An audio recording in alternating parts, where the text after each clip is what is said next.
On the Journal app for iPhone, you can filter by different post types, and all you need to do is tap on the filter button in the top right corner on that home screen.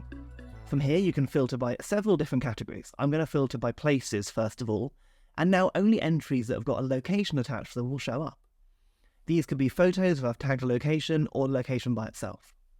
Of course then I can simply tap onto one of those memories that I've written, and I can explore the pictures and the other content that I shared back when that memory happened.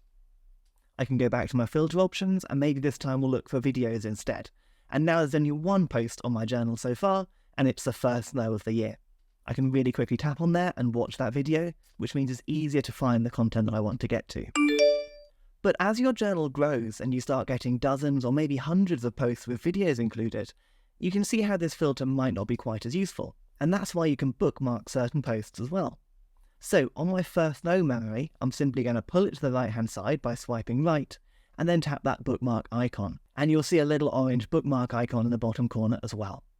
Now when I go on to filter, bookmarks is an option I can filter by, and then it will show the most precious memories that I've marked as bookmarked. Just like this one of our cat pudding, finding out what snow is for the first time. Not the best photo, but a lovely memory that I want to look back on in the future.